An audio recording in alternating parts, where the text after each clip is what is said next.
Mark Rivers sat alone inside Outpost Delta 5, a small human research station on the edge of a quiet moon. The night was cold, the sky was dark, and only the soft hum of the machines kept him company. He was used to silence, and he liked it that way. The outpost was a boring place for most people, but Mark enjoyed fixing machines and studying strange signals from space. He felt safe here, far away from trouble and far away from wars happening in distant star systems. But tonight, something felt wrong. A strange sound echoed through the metal walls.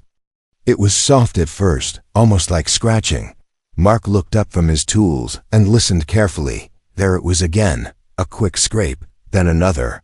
Like something or someone was trying to move outside the main airlock. Mark frowned. No one was supposed to visit this place at night. Not humans, not cargo ships, not patrol teams. He stood up slowly and moved toward the door. The scratching grew louder, faster, almost desperate. For a moment he wondered if it was an animal, but there were no animals on this moon, at least none recorded by explorers. Mark reached the control panel and activated the external camera. The screen flickered with static before showing a dark, windy surface. At first he saw nothing, just rocks and dust blowing across the ground. Then, suddenly, a small shape moved. Near the door, Mark leaned closer in shock. It was a child, an alien child, tiny, thin, and glowing softly under the moonlight. The child looked scared and cold. Its large eyes stared straight into the camera, and its small hands hit the door again and again. Mark hesitated for only a second before pressing the override button. The airlock opened with a hiss, and the child stumbled inside. The alien fell to its knees, shaking, breathing fast. Mark rushed to close the airlock behind it, to keep the freezing wind out. "Hey, it's okay," Mark said gently. Kneeling beside the small creature, the alien looked up at him with a mix of fear and hope. Its voice trembled as it spoke, struggling to form human words. "Human, please, help. My mom stuck in a trap." Mark's eyes widened. A child from an unknown species was standing in front of him asking for help. This was not normal, not something any human had heard before. Alien races usually avoided humans, especially ones living in hidden corners of the galaxy like this moon. For an alien child to come here, something terrible must have happened. What trap? Mark asked, trying to stay calm. The child hugged itself tightly, glowing dust falling from its skin like tiny sparks. "Metal creatures," the child whispered. "They catch my mom in the valley. They come for us." Before Mark could ask more, the lights in the outpost flickered. A deep alarm echoed through the building, loud and sharp. Mark rushed to the screen on the wall and checked the radar. His heart almost stopped. A large unknown ship had entered the area, floating low above the valley. It had no ID, no signal, nothing human. The child's eyes grew wide with terror. "They find me," she whispered. "They follow me." Mark felt the tension rise inside him. He had two choices now. He could hide inside the outpost and pretend he saw nothing, which might save his own life, or he could help the child, which might bring danger directly to him. But when he looked at her small shaking body, he knew what he had to do. "Okay," Mark said firmly. "I'll help you find your mom." The child stared at him, shocked but relieved. "You help?" "Yes," Mark said, grabbing his gear. "You're safe with me." Suddenly a loud metallic bang hit the outside wall. The whole outpost shook, dust falling from the ceiling. The unknown ship outside was scanning the building, searching for life. Mark grabbed the child's hand. "We have to move now," he said urgently. "If we stay here, they'll find us." The child nodded, fear in every part of her small glowing face. Together they ran toward the emergency tunnel at the back of the outpost. The lights flickered again as another heavy bang echoed through the walls. Whoever or whatever was outside was getting closer. And Mark knew one thing with absolute certainty: helping this child was about to pull him into something far bigger and far more dangerous than he ever expected. The emergency tunnel was narrow and dark as Mark led the small alien child deeper into the rocky ground. Cold air rushed behind them as the outpost shook again from another heavy impact. Mark kept his flashlight low, trying not to attract attention. From the scanners above, the child stayed close to him, shivering. Her glowing dust dimming with every step, he could tell she was scared, exhausted, and trying hard not to cry. They reached a wider part of the tunnel, a hidden maintenance chamber filled with old wires and metal crates. Mark closed the sliding panel behind them and finally stopped to breathe. The child collapsed on a crate, hugging her knees, her eyes looked lost and full of fear. Mark crouched beside her, trying to speak gently. "First things first," he said softly. "What's your name?" The child hesitated, then tapped her small chest. "Leary," she whispered, her voice shaking. Mark nodded. "Okay, Leary, I'm Mark and I want to help you." Leary stared at him with wide silver eyes, unsure if she should trust him, but she had already come this far, and the hunters were still searching above them. Mark sat down on a crate across from her, keeping his voice calm. "Tell me what happened to your mom," he said. "Tell me everything." Leary took a shaky breath, the glow of her skin flickering softly in the dark. "Me and Mom live in the hidden valley," she began. "My people. We do not like humans or machines, so we hide." Mark listened carefully, surprised but curious. Leary continued. "Last sunrise, strange metal creatures came from the sky." Her voice broke. "They were tall, with red lights for eyes, and sharp legs," Mark remembered.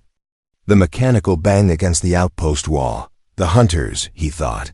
"Those things must be the hunters. They walked through our valley," Leary said, her hands trembling. "They took some of our elders first, trapping them inside bright cages. Cages that hurt when touched." She wiped her tears, glowing dust sparkling on her cheeks. "My mom tried to protect me. She pushed me into a hiding hole." Leary's voice grew tiny. "Then she screamed. The metal creatures caught her in a trap." Mark felt anger rising inside him. No living being deserved to be hunted like that. "Why would they capture your people?" he asked. Leary looked down at her small fingers, moving them slowly. "My people are born with something special," she whispered. "A crystal inside our bodies." Mark blinked, confused. "A crystal?" Leary nodded silently. "It glows. It protects us. But other species want it." Mark understood now. This was not just hunting. It was harvesting, stealing the life and power from Leary's people. "That's why they came," Leary said. "That's why they take my mom." She looked directly at Mark, fear mixing with trust. "They want the crystal inside her." Mark clenched his fists. Metal creatures capturing innocent beings for rare crystals. This was worse than he imagined, and the unknown ship above. The valley, clearly the hunter's base, was looking for Leary now. If they found her, she would suffer the same fate. "How far is the valley?" Mark asked, ready to make a plan. Leary pointed toward a sloping section deeper in the tunnel. "Not far. Maybe 1 hour walk," she said. "But the hunters watch it all the time." Before Mark could reply, a loud metallic echo traveled down the tunnel. Both of them froze. Heavy steps, slow and precise, moving across the ground above them. The hunters were searching, scanning every inch of the area. Mark switched off his flashlight and pressed Leary close to his chest to keep her quiet. They listened in complete silence as the metal steps passed right above the tunnel roof. Fell from the ceiling with every thudding step. Leary's tiny body shook with fear. Mark whispered softly in her ear, "It's okay. They won't find us. I promise." But inside, he wasn't sure. These creatures were advanced, cold, and relentless. The kind that never stopped until they caught their target. After a long, tense moment, the footsteps finally faded. Mark slowly let out a breath he didn't know he was holding. Leary looked up at him with hopeful eyes. "Human," she whispered. "Will you still help me save my mom?" Mark didn't hesitate. "Yes," he said firmly. "I won't let those machines hurt her or your people." Leary's glow brightened, just a little. She stood up shakily.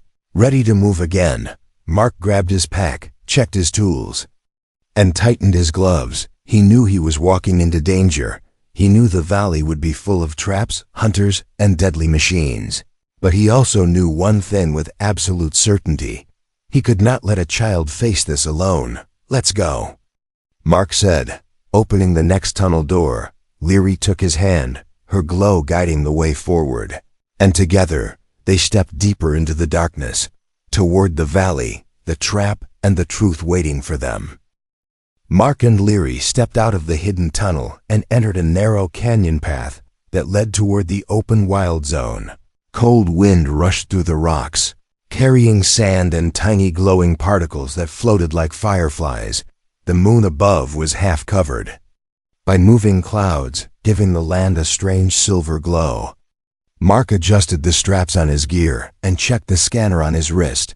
The screen flickered, confused by the strange energy in the air. But one reading was clear. Something was moving behind them, slowly, carefully, almost silently. Stay close, Mark whispered, gently pulling Leary behind a large boulder. Leary's small glow dimmed instantly as she hid in Mark's shadow. She trembled and pointed toward the ridge above. A thin red beam swept across the rocks like a searching eye.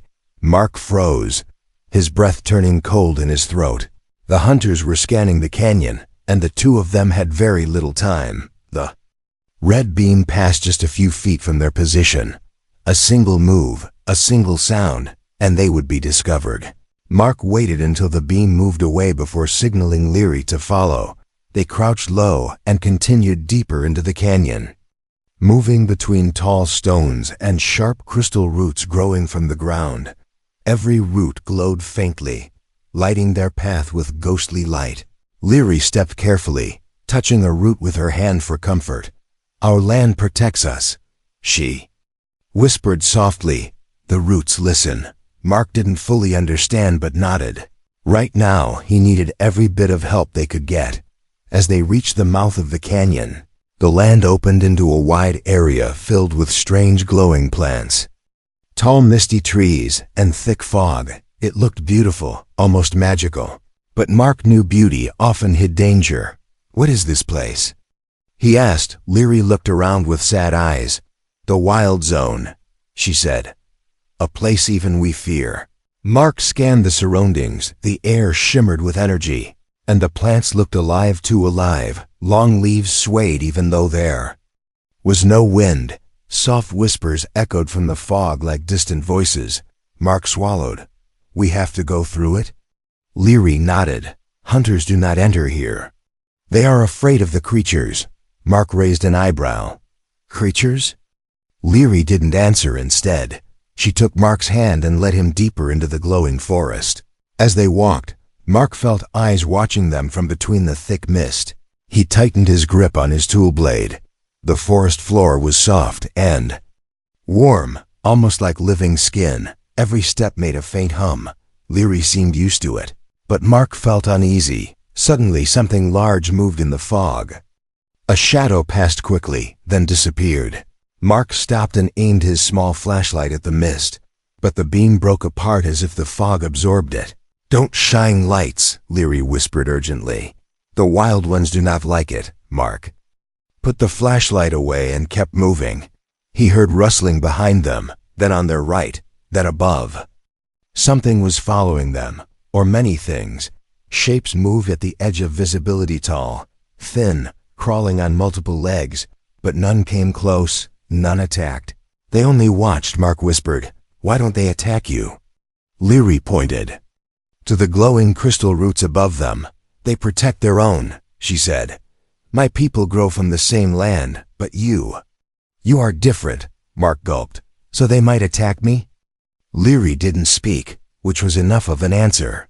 They continued forward until the trees thinned and opened into a massive cliffside overlooking the valley. Fog rolled down like a blanket, glowing with natural light, and beyond the fog, Mark finally saw it, the valley of Leary's people. But it was no longer peaceful or hidden.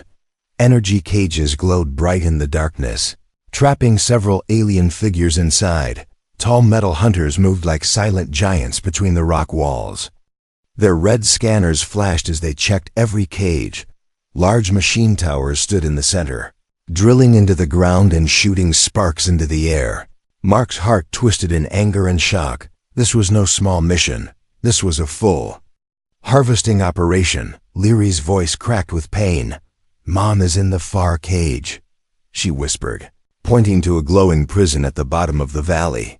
"She is hurt. I can feel her."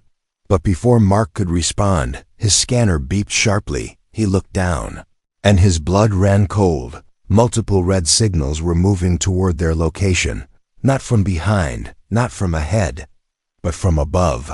The hunters had climbed the cliffs, and they were surrounding them. Mark grabbed Leary and pulled her back into the fog. "We have to move now," he said, urgency shaking his voice. The valley was ahead, danger behind, and the wild zone around them was waking. Creatures whispered in the fog, the roots glowed bright, and the ground vibrated under their feet. Mark knew one thing for sure. They had stepped into a place where the land itself was alive, and the next steps could decide if they lived long enough to save Leary's mother. Mark pulled Leary deeper into the thick fog of the wild zone as red scanner lights flashed through the trees behind them. The hunters were closing in, moving silently but quickly, their metal bodies making soft mechanical clicks with every step. The ground trembled under their weight, sending tiny ripples through the soft, warm soil. Leary's glow dimmed again as she squeezed Mark's hand tightly. "They know we're here," she whispered, her voice trembling. Mark kept his eyes focused. Ahead, following the faint path that led downhill toward the valley. He didn't know this land, but Leary did, and her instinct seemed to guide them through the shifting fog.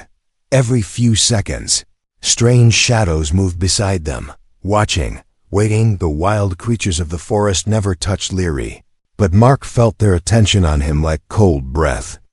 On his neck, "We can't let the hunters push us out into the open," Mark whispered. "We need cover." Leary nodded and pointed toward a narrow trail lined with glowing roots.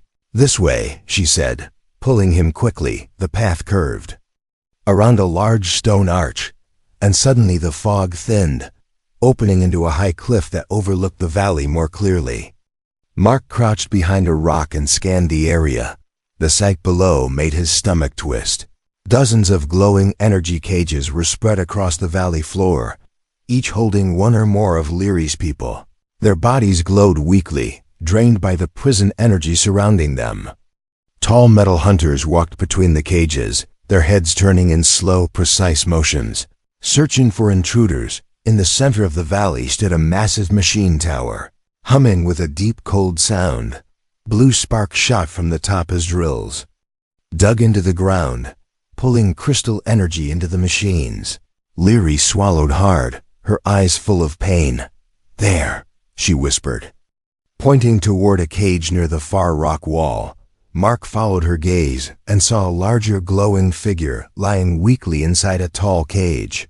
Her light shimmered faintly like a dying flame.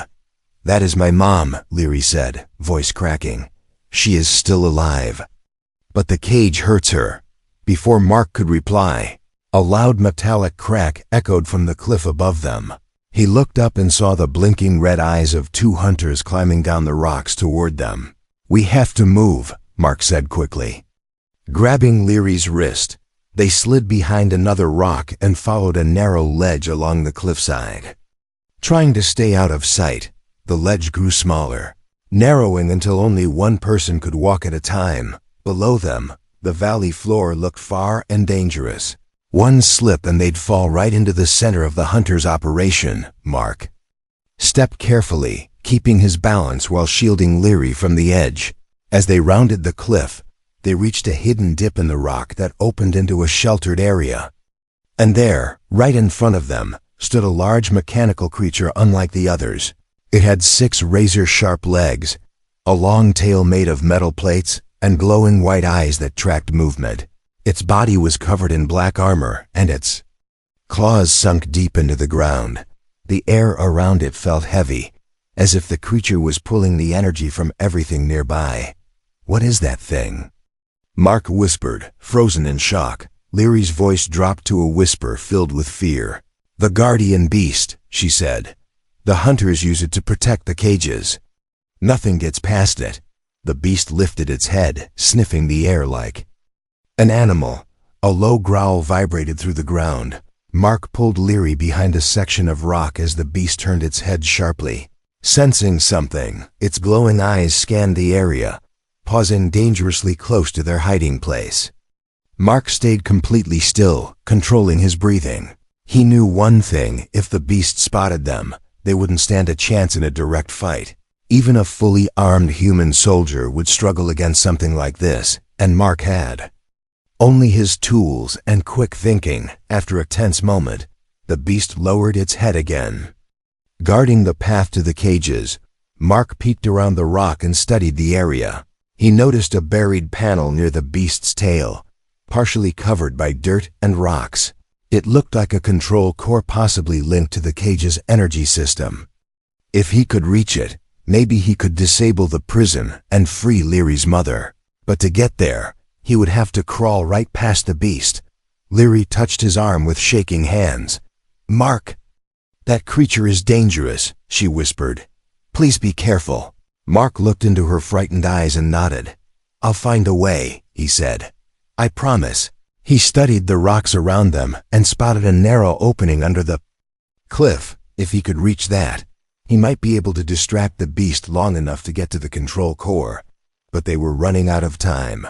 The hunters were closing in from above. The beast guarded the path ahead, and Leary's mother was fading fast inside the glowing energy cage below.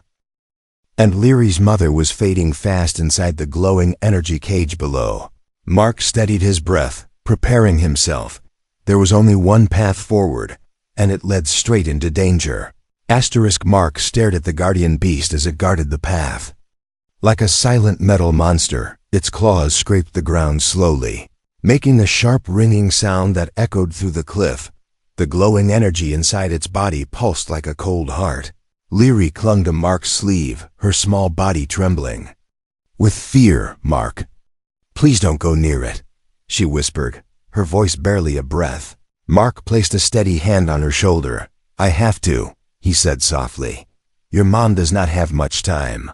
He pointed toward the buried control core, half hidden in dirt behind the beast. "If I reach that panel, I can shut down the cage." Leary's eyes widened.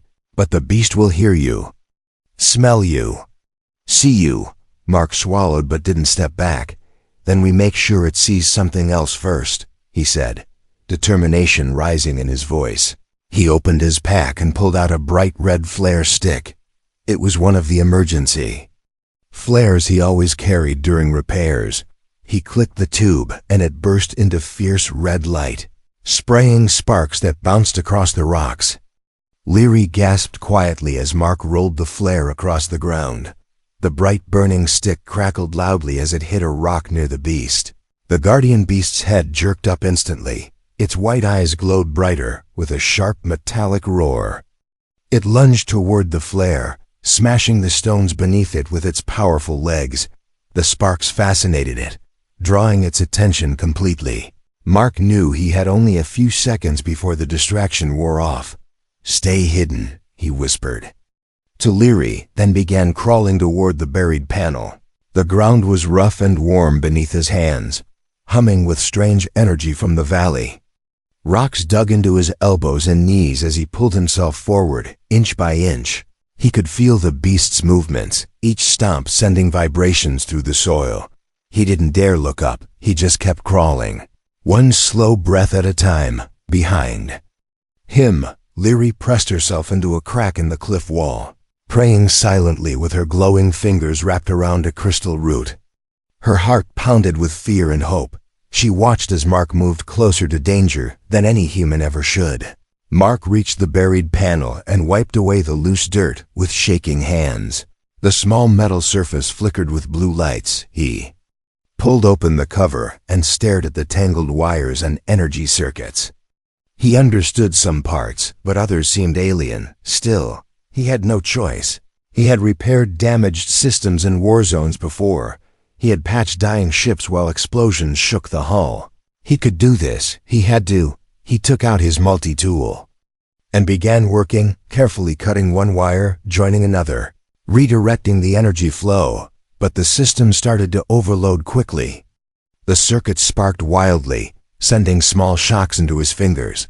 "Come on, come on," he muttered under his breath. A loud metallic roar behind him made him freeze.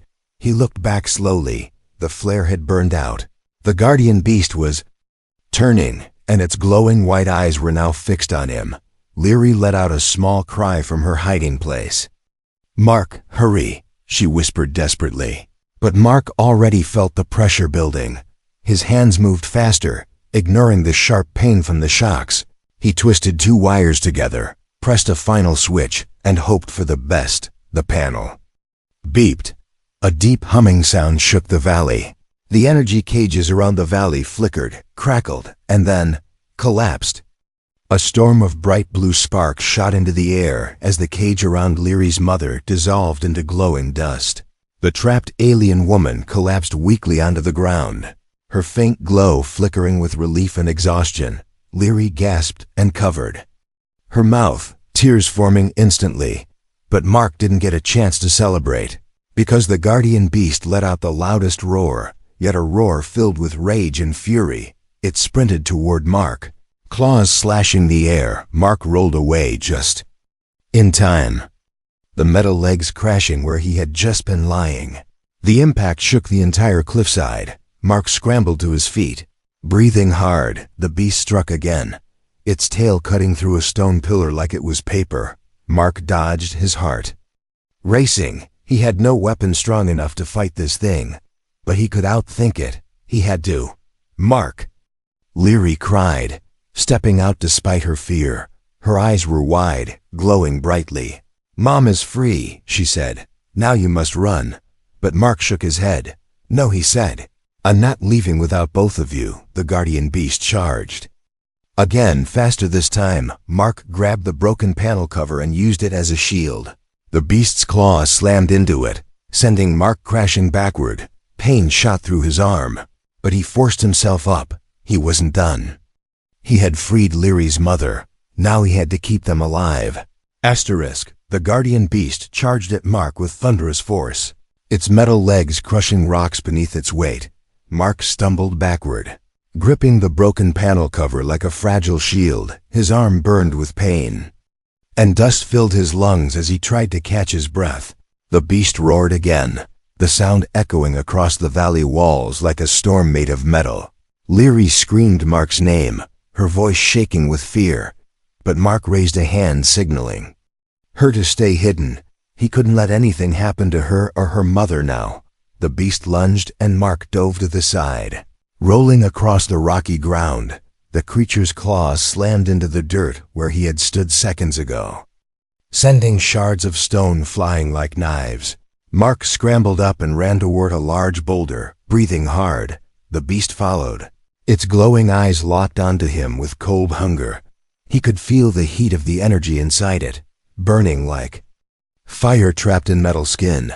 Behind him, Leary's mother struggled to rise, her glow weak but alive. She pressed her hands into the ground and whispered something. The earth responded with a soft pulse, a wave of light moving through the crystal roots beneath the soil.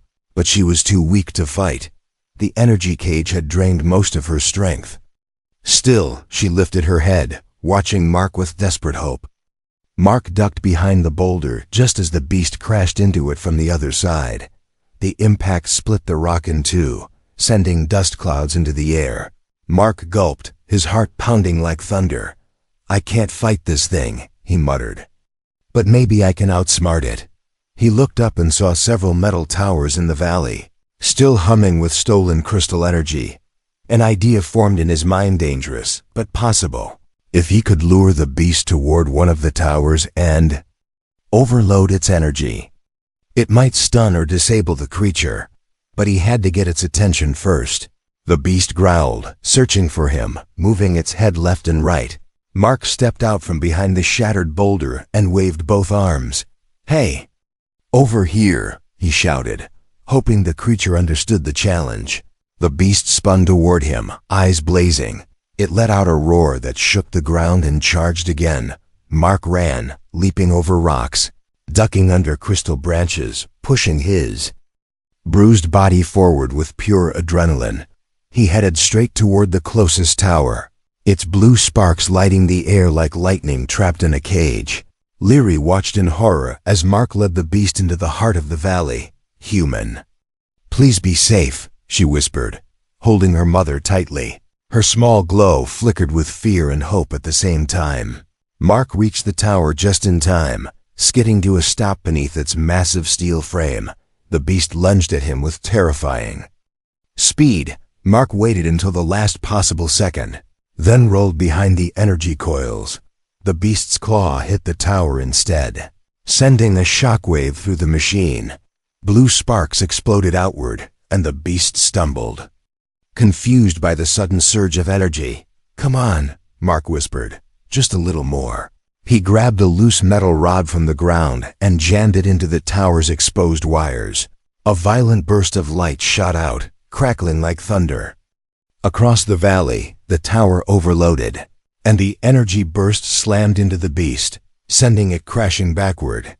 The creature roared in pain for the first time, its metal plates glowing red-hot from the shock. Mark collapsed to his knees, coughing, exhausted but still alive. But the battle wasn't over.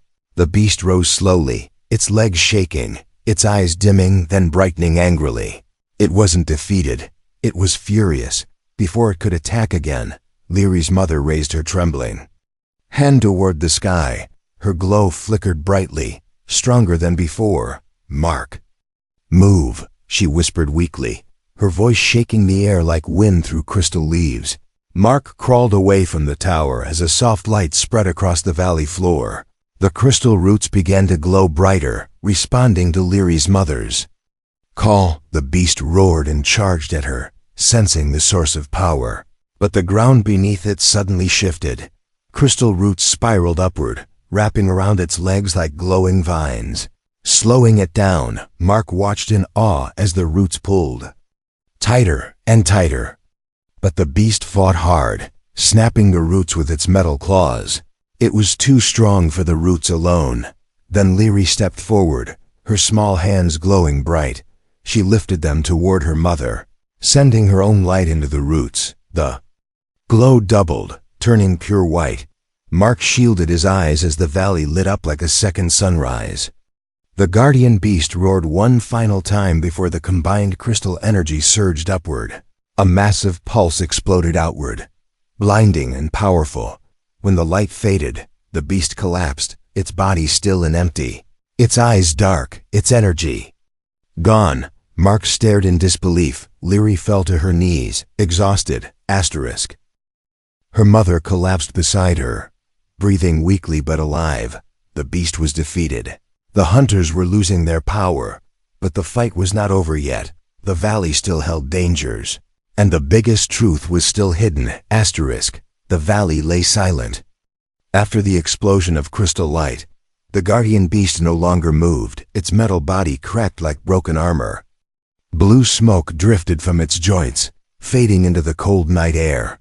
Mark stood still for a moment, trying to steady his breath. His arms shook, his legs felt weak, but he forced himself to stay standing. He had survived, but the danger around them was not completely gone. Leary knelt beside her mother, tears glowing softly as they fell onto the ground. Her mother's breathing was slow and fragile. The energy cage had drained her deeply. Mark walked toward them, his steps unsteady yet full of concern. "Is she okay?" he asked softly, kneeling beside Leary. The little alien nodded weakly. "She lives," Leary whispered, "but her light is low. She needs time to heal." Her mother slowly opened her eyes. They glowed faintly as she looked at Mark. A weak smile formed on her lips. "You saved us," she whispered, her voice soft as a fading breeze. "No human has ever come to our valley with kindness until now." Mark felt warmth spread through his chest at her words. But before he could reply, the ground trembled again, not violently, but like a heartbeat coming from the earth. Leary's mother closed her eyes and touched the soil gently.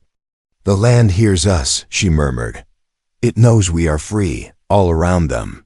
The crystal roots began glowing brighter. The valley seemed to awaken, responding to the energy released when the beast was defeated. The cages that once trapped Leary's people now lay shattered. Some of the captured aliens stirred, slowly regaining strength. Their weak glow flickered like candles returning to life. Mark stood and looked around carefully. The machines in the valley were shutting down, their stolen energy returning to the earth. The metal hunters, without commands from the towers, froze in place like empty shells. The danger was fading. But he knew something else waited, something Leary's mother had not told him yet. Leary's mother called Mark closer with a gentle motion of her hand. He knelt beside her again. She lifted her glowing palm and placed it on his chest. Mark felt a warm pulse travel through him, like a soft wave of light. She whispered, "You must know the truth before you leave." Mark frowned slightly. "The truth about what?" he asked, his voice low. Leary's mother took a deep breath and spoke with careful words. "The crystal inside us. It is more than energy. It is memory," she said. "It carries the messages of our ancestors and warnings for the future." Mark stared at her in surprise. "A message?" he asked. Leary nodded, her glow brightening a little. "My mom's crystal is the strongest. She carries the voice of our whole people," Leary's mother continued. "We came here long before humans, long before cities, long before machines. Our crystals grew from this land. They record everything. Every danger, every hope." She looked at Mark with serious, gentle eyes. "And now you must hear what they say." Mark felt his heart race. He was just an engineer, an ordinary man. But now he was being asked to carry a message older than entire civilizations. Still he nodded. "I'm listening," he said.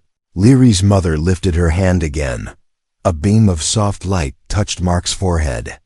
Images flashed through his mind like memories not his own. He saw ancient lands, peaceful creatures glowing with crystal hearts. He saw dark machines arriving from the sky long ago. He saw battles, destruction, and the rise of hunters built by greedy hands in distant galaxies. Then he saw something else, something that made his breath stop. He saw humans working with those same machines in the far-off future. He saw both danger and hope. He saw that humans could destroy, or they could save. The light faded, and Mark gasped, falling to his hands. Leary quickly held him, her small hands glowing softly on his arm. "Are you okay?" she whispered. Mark nodded slowly, still trying to process what he had seen. "That message," he said, breathless. "It warns us about what might come." Leary's mother nodded weakly. "Only a human could carry it to your people," she said. "Only you could see it clearly." Mark closed his eyes, understanding now. This was bigger than just saving Leary's mother. Bigger than escaping hunters. This was about the future, about preventing a fate that could destroy more than just one valley. Leary stood and hugged Mark tightly, her glow warm against his chest. "You saved us," she whispered. "Now you must save your own." Mark placed a gentle hand on her head. "I promise," he said quietly. "I won't fail you." The sky above shifted as a small crystal ship rose from the hidden caves. It was made of glowing vines and light, ready to carry Leary and her mother home. Mark helped them board, his heart heavy but filled with purpose. Leary waved at him with a bright smile. "You have a strong heart, human," she said. "Come visit us one day." The ship lifted into the air, glowing like a star as it disappeared into the clouds. Mark watched until the light faded. Then he turned back toward the outpost, carrying a message that could change the fate of two worlds. And he walked into the night, ready for whatever came next.